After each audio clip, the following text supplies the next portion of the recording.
The world of virtual assistants is absolutely exploding right now, but many of you might still be wondering, what is a virtual assistant and what does a virtual assistant actually do? And those are really good questions. Lucky for you, that's what this video is all about. The term virtual assistant has been thrown around for years now, but like I said, it is becoming more and more popular, especially with the recent events such as the pandemic.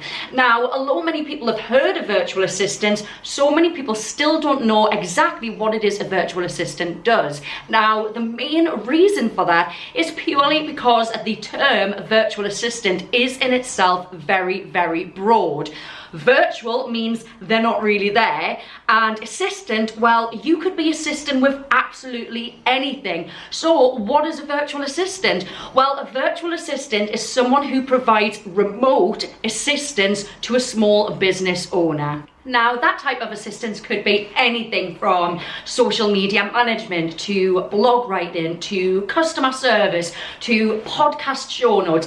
There is literally thousands and thousands and thousands of things that you could choose to do as a virtual assistant. So what does it mean to actually work as a virtual assistant? Well, first of all, rather than working for one client on a full-time basis like you would if you were employed, you're most likely going to be working for several different clients for a handful of hours each per week. Secondly, you're going to be working for yourself. You're going to be your own boss, so you get to choose your own hours within reason. This is why so many mums choose to become virtual assistants. If you've got children, you'll probably know just kind of how difficult it can be to fit the school run in, and what to do to take time off if your child is sick. It can be really, really difficult when you're employed by someone else. As a virtual assistant, all of those problems are eliminated because you're your own boss. If you need to take time off, that is completely up to you. Another great thing about being a virtual assistant is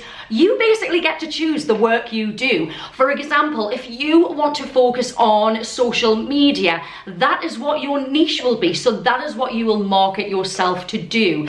Me, for instance, I hate accountancy and I absolutely hate bookkeeping. So I do not do that, nor will I ever do that for any of my clients. It's just not my speciality and it's not what I'm passionate about.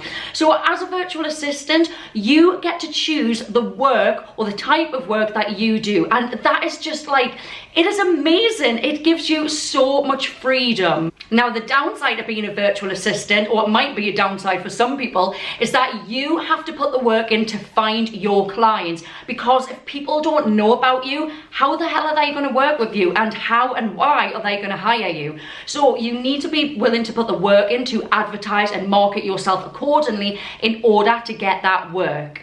Now, I know that can be very, very daunting to a lot of people, especially because most people are coming from the 9 to 5. They've never had to do anything like that before. It is completely understandable, and it's what I am here to help you do. So if you haven't already done so, please download the free guide. It is called 10 Ways to Get Clients That Actually Work. I'm going to put the link below this video. It is my free gift to you. It will help you find ways of getting those clients. So in this video, we've briefly touched on what it is a virtual assistant is and what they could potentially do to help a business owner. If you're thinking about becoming a virtual assistant, make sure you tune into next week's video where I'm going to be detailing or listing just some of the tasks you could do as a virtual assistant. And if you haven't already done so, please make sure to join the free Facebook group. It is the No BS VA Guide, where I'm going to be giving you so much valuable content. It is a super supportive community. We would love to have you there if you're not already on it, and we'll see you next week.